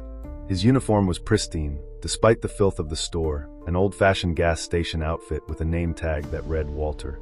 But his eyes were wrong. Too wide, too dark, as if they weren't eyes at all, but deep, hollow voids. I hesitated before speaking. Hey, can I get $30 on pump 1? Walter didn't blink, didn't move. Then, after a few unbearable seconds, his lips stretched into an unnatural, painfully wide smile. Of course, he said, his voice flat, monotone, as if he were reciting words he barely understood. He reached below the counter, and I heard the sound of metal scraping against metal. Something about that noise made my stomach clench. I'll just use cash, I muttered, tossing a few bills onto the counter. Walter's smile never faded. He took the money with a slow, deliberate movement, his fingers too long and too bony, the nails yellowed and cracked. Thank you, he whispered. Then, he turned around and walked into the back room, disappearing into the shadows. I didn't wait for him to return. I spun on my heels and bolted for the door, my instincts screaming at me to leave. Now, when I stepped outside, the world felt different. The air was heavier, the darkness thicker, and then I noticed something horrifying. My car was gone. Not stolen, not moved, just gone, as if it had never been there at all. My breath caught in my throat. I turned back toward the gas station, my heart hammering in my chest. And that's when I saw it. The sign above the store had changed. The words Miller's Gas were gone. Instead, flickering in sickly neon light, was a new message. No way out. A chill ran down my spine. I heard a noise behind me, a wet, choking sound, like someone struggling to breathe. Slowly, I turned back toward the door. Walter was standing there, closer than before. His smile had stretched even wider, splitting his lips, exposing blackened gums and jagged, rotting teeth. And his eyes weren't empty anymore. They were filled with something moving, crawling, writhing. He raised a hand, his fingers twitching, and then he whispered, in that same monotone voice, "You shouldn't have stopped." The lights in the gas station flickered violently. The air grew thick with the scent of decay and gasoline. The shadows around Walter began to shift, stretching toward me, pulling me in. I turned and ran. I didn't know where. There was no car, no road signs, no sound except my own ragged breathing. Just the station behind me, growing smaller and smaller, the neon sign still flickering in the dark.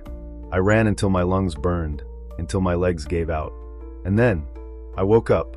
I was back in my car, parked on the side of the highway. The gas station was nowhere in sight.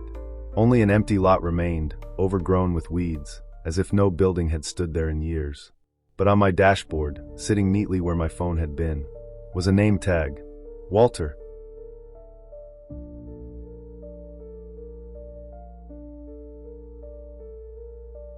It started like any other night on the road. I was driving through the endless stretch of highway, the road swallowed by darkness, only illuminated by the dim glow of my headlights. The clock on the dashboard read 2:47 a.m. I had been driving for hours, and exhaustion weighed heavily on me. The gas gauge was dangerously close to empty, and the next town was still miles away. Relief washed over me when I spotted a flickering neon sign up ahead. Gas and Go, open 24 hours. It stood alone on the side of the highway, surrounded by nothing but trees and the vast emptiness of the night. The place looked abandoned. Only one ancient pump stood outside, rusted and stained with oil. The store's windows were dark, except for a dim light inside. I pulled up beside the pump and stepped out of the car. The air was unnaturally still, heavy with the scent of gasoline and something else, something rancid. My skin prickled as I took in my surroundings. The silence was suffocating, the only sound the occasional buzz of the flickering sign. I walked to the pump, inserted my credit card, declined. I tried again. Declined. With a frustrated sigh, I decided to go inside. As I reached for the door, a sharp creak echoed through the stillness as it swung open on its own. Inside, the store smelled of mildew and something coppery like blood. The shelves were half empty, stocked with expired snacks and dusty cans of soda. An old radio played a distorted country song in the background, but no cashier was in sight. "Hello?" My voice barely echoed in the oppressive silence. No response. Behind the counter, an old bell sat next to the register. I tapped it once. Ding. The sound echoed unnaturally, as if the store was much larger than it appeared. Then I heard it. A soft shuffle from the back of the store. My breath hitched. I turned my head slowly, peering toward the storage room. The door was slightly ajar, revealing only darkness beyond. And then a whisper. Low, almost unintelligible. It sent a chill through my spine. I took a step back toward the exit, but the door, it wasn't open anymore. It was shut, and I didn't hear it close. I swallowed hard and forced myself to breathe. Maybe the cashier was just in the back. Maybe they hadn't noticed me. I stepped forward, my feet barely making a sound against the dusty tiles. I reached for the storage room door and pushed it open wider. The smell hit me first, rot, decay, death. The fluorescent light inside flickered weakly, revealing something that made my stomach churn. A figure. It stood motionless, facing the wall. Its clothes were tattered and soaked in something dark. Its breath came in shallow, wheezing gasps. I should have turned around. I should have run. But something held me there, frozen in place. Then it moved. Its neck twisted at an unnatural angle, revealing a face that wasn't human anymore. Its skin was peeling, eyes sunken deep into hollow sockets, lips curled into a grotesque smile. And it spoke. Not with words, but with a sound, a low, guttural gurgle that sent ice through my veins. I stumbled backward, slamming into a shelf. Cans and bottles crashed to the floor, but I didn't care. I turned and bolted toward the exit, my hands clawing at the handle. It wouldn't budge. Behind me, the thing laughed. A dry, rasping sound that sent bile rising in my throat. I pounded on the door, screaming for help. And then silence. I turned. The store was empty. No broken cans, no flickering light. No thing. Just the dim hum of the radio, still playing that distorted song. My heart pounded as I fumbled for my phone, but there was no signal. I stepped back toward the counter, my hands trembling as I slammed the bell again. Ding. The radio cut out, and then the whisper returned. Right behind me. I didn't turn around. I couldn't. The whisper grew louder, wrapping around me like a suffocating fog. Then a hand, cold, skeletal, and dripping with something thick and warm, brushed my shoulder, and the lights went out. When I woke up, the sun was rising. I was in my car, parked on the side of the highway. The gas station was gone. Not abandoned, not burned down, just gone. Only the flickering neon sign remained, buzzing in the windless air. But the words had changed. I read them once, twice, and then with a sinking dread, I read them again. Thanks for stopping by.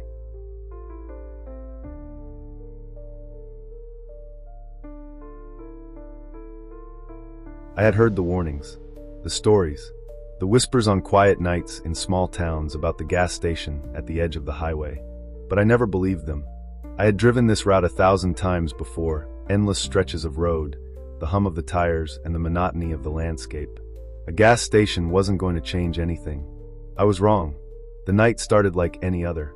I had just finished a long day at work, and I was driving home through the back roads. The headlights of my car carved through the thick fog, the only illumination in the pitch-black night. There had been some rain earlier, and the road was slick, the air damp and cold. My stomach growled, a reminder that I hadn't eaten in hours. But it wasn't hunger that gnawed at me. It was the feeling that something was wrong. As I passed the usual landmarks, the old barn, the worn-out sign for the diner miles back, I saw it. The gas station. It wasn't on my map. I had driven these roads countless times, and I had never seen this place before. It wasn't even listed on my GPS. But there it was, standing alone in the fog, like it had materialized from nowhere. The neon sign was buzzing faintly in the distance, the word fuel flickering sporadically. The station itself was small, isolated, and appeared to be abandoned. The building was made of rusted metal and cracked concrete, with faded letters above the door that read Bennett's Rest. The surrounding lot was empty, save for a single old pump near the edge of the gravel. I hesitated for a moment. Something about it felt wrong. The eerie silence of the place seemed to stretch for miles, as if the station was an island in the middle of nowhere. But I was low on fuel. I had no choice. I slowed the car and pulled into the lot. The gravel crunched under my tires as I parked next to the pump. My hands were clammy as I turned off the engine, the silence pressing in on me from all sides. I got out of the car and approached the pump. The air was thick, like it had a weight to it, and the fog wrapped around me like a cold, damp blanket. I could hear the faint buzzing of the sign above, but nothing else. Not a single bird, no wind, no animals scurrying around in the dark. The place was unnervingly still. The pump looked old, rusted at the base, but still functional. I reached for the nozzle, but something stopped me. A shadow just out of the corner of my eye. It was standing by the entrance to the building. A figure. It was tall, almost unnaturally tall, with slender limbs and a bent posture. It was wearing a long, dark coat, its features obscured by the shadows. I couldn't make out its face, but I could feel its presence, something heavy and oppressive hanging in the air. I froze, my hand still gripping the nozzle. The figure didn't move. It just stood there watching me. I took a step back, instinctively locking eyes with the shadow. It wasn't just a person standing there. The air itself felt wrong. My heart began to race. "Can I help you?" The voice came from nowhere, startling me. It was deep and rasping, like it had been dragged through decades of disuse. I looked around, but there was no one else. The figure remained standing, its outline barely visible against the dim light of the station. I tried to brush it off. It had to be someone else, someone like me, lost and in need of fuel. But my body told me otherwise. The feeling in the pit of my stomach tightened, a cold wave of fear rushing through me.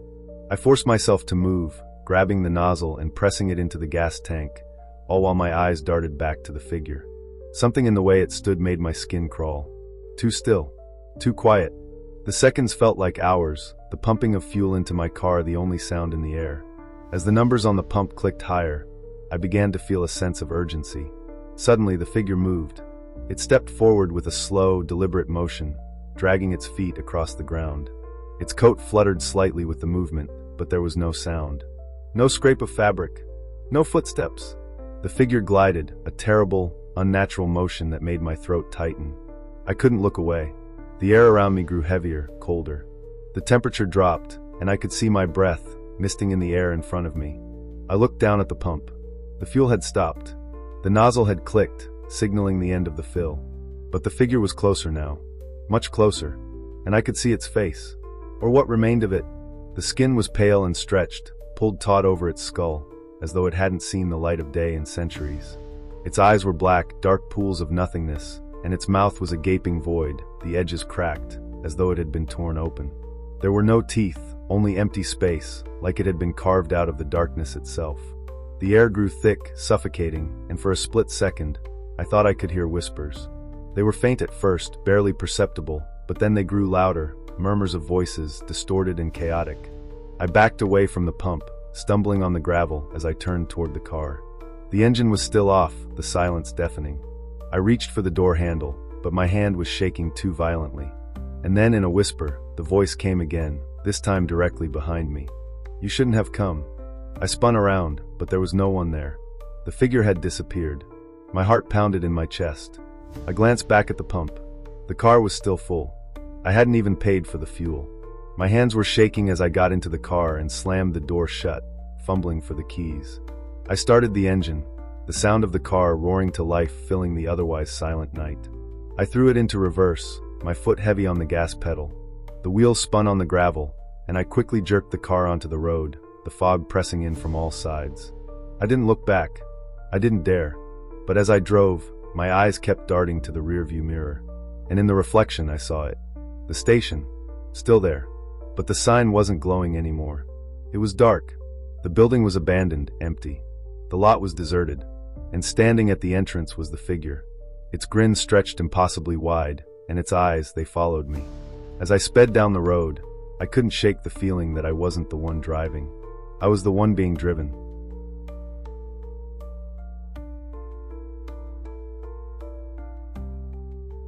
I didn't expect much when I saw the gas station in the distance. I was tired from hours of driving down a never-ending highway, and the promise of fuel and a place to rest seemed like a small blessing in the middle of the desolate stretch of road. But what awaited me that night was far from ordinary. It was 2 a.m., the perfect hour for something to go wrong. My car hummed along the empty road, and the tires sang their quiet song against the asphalt, the landscape outside swallowed by the thick fog that crept over the ground like a living thing. I had been driving through an area I didn't recognize, miles away from any major towns or cities. My phone had no signal, the navigation system nothing but a spinning wheel of death, and my fuel gauge had been hovering dangerously close to empty for the last 20 minutes. And then up ahead I saw it. A single neon sign flickered to life, glowing in the thick night like a beacon in the dark. Lennox's Gas and Rest Stop, it read in bold, tired letters. The station looked run down, but it was open, at least that's what the sign said. The only other option was to risk running out of fuel, so I steered the car toward the station.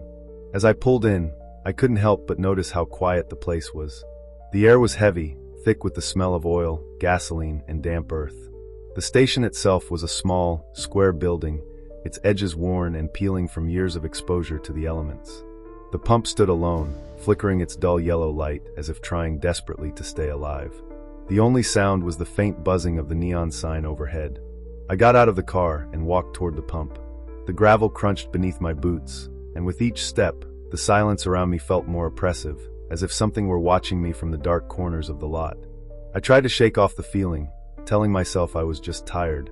It was just a quiet, isolated gas station in the middle of nowhere. But the closer I got to the pump, the more I began to feel uneasy. There was a strange heaviness in the air, as if the very space around me was holding its breath. I reached for the nozzle, but my hand froze just above it. There was a figure standing near the small building. I hadn't noticed it before, but now I could see it clearly in the dim light. A man, tall and thin, wearing a dark jacket. He was standing near the door to the building, his face obscured by the shadows. His posture was rigid, like he was waiting for something or someone. He didn't move, didn't acknowledge my presence, as if he didn't even know I was there. I was too tired to be bothered. I just wanted to get gas and leave, so I shook my head and focused on filling up my car. The sound of the fuel flowing into the tank seemed louder than usual, almost deafening in the stillness. Then I heard it, a faint sound, scraping, coming from the direction of the figure. It was slow at first, but then it grew louder, more deliberate. I didn't want to look, but I couldn't help myself. My eyes flicked toward the figure. He was moving, not walking, but dragging himself slowly across the gravel, his feet shuffling awkwardly. It was almost as though he wasn't walking at all, but being pulled forward by some unseen force, his body jerking with each step. I quickly turned my attention back to the pump, trying to focus on something, anything other than the man. I could feel my pulse quicken as the scraping sound grew louder, closer. I didn't know why I was so terrified. I had seen plenty of people walking strange distances at odd hours, but there was something deeply wrong about the way he moved. I glanced back again, and this time, I saw his face. It was pale, unnaturally pale, as if the blood had been drained from it. His eyes were wide and glossy, and his mouth hung open in a twisted, unnatural grin. But the most disturbing thing about his face was his skin. It was slack, stretched tight against his bones, as if he hadn't been alive for a long time. I stepped back, my body frozen with fear, and instinctively my hand reached for my car door. But before I could even move, I heard his voice. "You're not leaving." It wasn't a question. It wasn't a request. It was a statement. I wanted to scream. I wanted to run. But my feet wouldn't move. I was rooted to the spot, staring at the man as he slowly continued toward me, his shuffling footsteps dragging through the gravel with a sickening, wet sound. He was getting closer. And just as I was about to sprint for my car, the lights on the building flickered, and the man stopped, his head tilting slightly as if he had just noticed something new. His grin widened impossibly, stretching across his face until it looked inhuman, and then, in a voice that was barely a whisper, he said, "It's too late."